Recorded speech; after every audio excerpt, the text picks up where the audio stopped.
হরে কৃষ্ণ।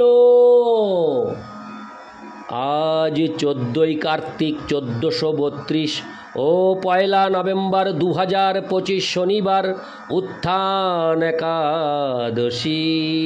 এই উত্থান একাদশীর দিনে আমি ভাগবতম পাঠ করছি। আজ আমি পাঠ করছি ভাগবতমের 4th স্কন্ধ 2য় ভাগ 23 অধ্যায় পৃথু মহারাজের ভগবত ধামে গমনের শ্লোক 23 থেকে 26। নারায়ণ হে নারায়ণ ভবভয় হরণম নারায়ণ। শ্লোক 23। বিলোক্কানুগতাং সাধ্যিং পৃথুং বীরবরং পতিম তুষ্টুবুর্বরোদা দেবৈর্দেবপত্ন সহস্রশ। অনুবাদ: মহান রাজা পৃথুর পতিব্রতা পত্নী অর্চির এই বীরত্বপূর্ণ কার্য দর্শন করে হাজার হাজার দেবপত্নীরা অত্যন্ত প্রসন্ন হয়ে তাদের পতিগণ সহ রানীর স্তুতি করেছিলেন। ইতি শ্লোক 23। শ্লোক 24।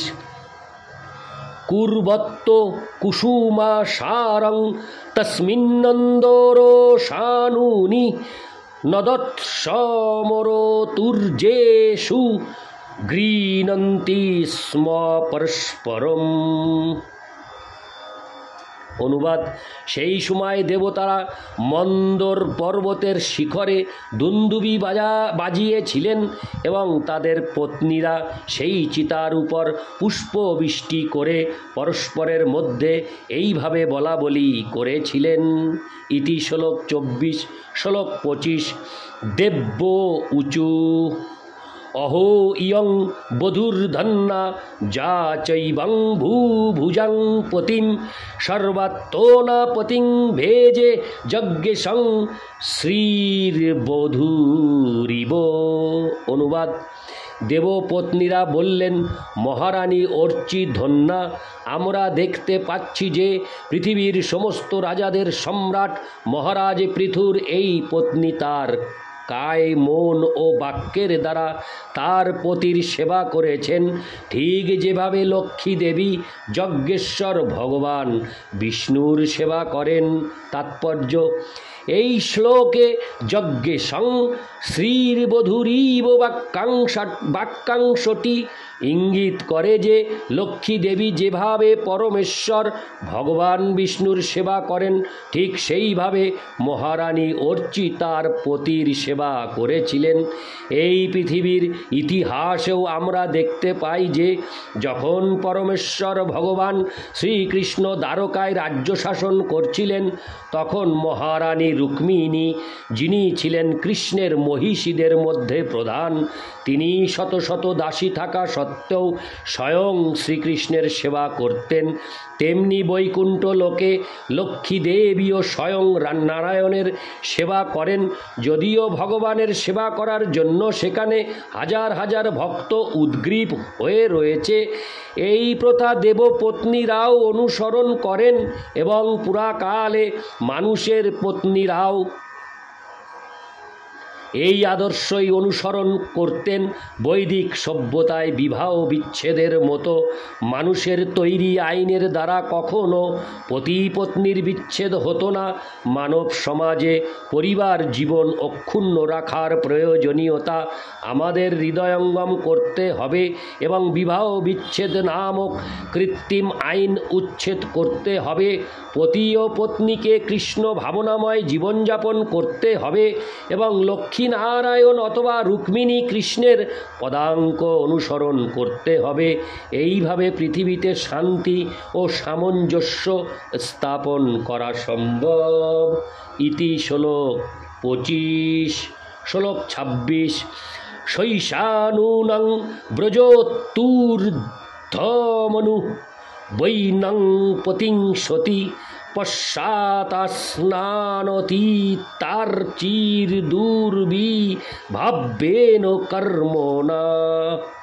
অনুবাদ: দেবপত্নীরা বললেন, দেখো কিভাবে সতী অর্চিতার অচিন্ত পুণ্যকর্মের প্রভাবে এখনও তার পতির অনুগমন করে যতদূর পর্যন্ত আমরা দেখতে পারছি ঊর্ধ্বগামিনী হচ্ছেন। তাৎপর্য, যে বিমান পৃথু মহারাজকে নিয়ে যাচ্ছিল এবং যে বিমান মহারানী অর্চিকে নিয়ে যাচ্ছিল, সেই দুটি বিমানই স্বর্গলোকের দেবীদের দৃষ্টিপথ অতিক্রম করেছিল। পৃথু মহারাজ ও তার পত্নী যে এত উচ্চ পদপ্রাপ্ত হয়েছিলেন তা দেখে তারা বিস্ময়ান্বিত হয়েছিলেন, যদিও তারা ছিলেন স্বর্গলোকবাসী দেবতাদের পত্নী এবং পৃথু মহারাজ ছিলেন নিকৃষ্টতর পৃথিবীর অধিবাসী।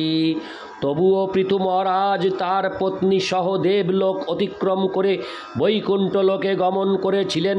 এখানে ঊর্ধ্বম শব্দটি তাৎপর্যপূর্ণ, কারণ দেবপত্নীরা যারা নিজেদের মধ্যে আলোচনা করছিলেন তারা ছিলেন চন্দ্র, সূর্য, শুক্র আদি ব্রহ্মলোক পর্যন্ত সমস্ত উচ্চতর লোকের অধিবাসী। ব্রহ্মলোকের ঊর্ধ্বে হচ্ছে চিদাকাশ এবং সেই চিদাকাশে অসংখ্য বৈকুণ্ঠলোক রয়েছে। তাই ঊর্ধ্বম শব্দটি ইঙ্গিত করে যে বৈকুণ্ঠলোক হচ্ছে জড় জগতের সমস্ত লোকের ঊর্ধ্বে এবং পৃথু মহারাজ ও তার পত্নী সেই বৈকুণ্ঠ লোকে গমন করছিলেন।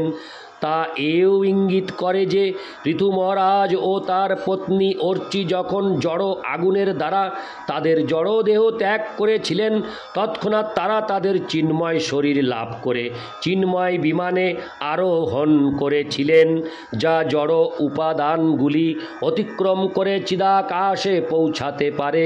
যেহেতু তারা দুটি আলাদা বিমানে বাহিত হয়েছিলেন, তা থেকে বোঝা যায় যে চিতাগ্নিতে দগ্ধ হওয়ার পরও তারা স্বতন্ত্র ব্যক্তিরূপে পৃথক ছিলেন, অর্থাৎ তারা তাদের পরিচিতি হারাননি অথবা শূন্য হয়ে যাননি, যা নির্বিশেষবাদীরা কল্পনা করে।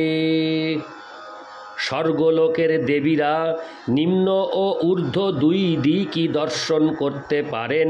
তারা যখন নিচের দিকে দেখেছিলেন তখন তারা দেখেছিলেন যে পৃথু মহারাজের দেহ দগ্ধ হচ্ছে এবং তার পত্নী অর্চি সেই আগুনে প্রবেশ করছেন, এবং যখন তারা উপরের দিকে দর্শন করছিলেন তখন তারা দেখেছিলেন যে কিভাবে দুটি বিমানে তারা বৈকুণ্ঠলোকে যাচ্ছেন।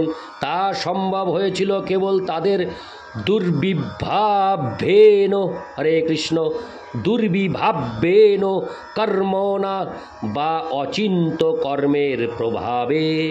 পৃথু মহারাজ ছিলেন একজন শুদ্ধ ভক্ত এবং তার পত্নী মহারানী অর্চি কেবল তার পত্নীর অনুগমন করেছিলেন।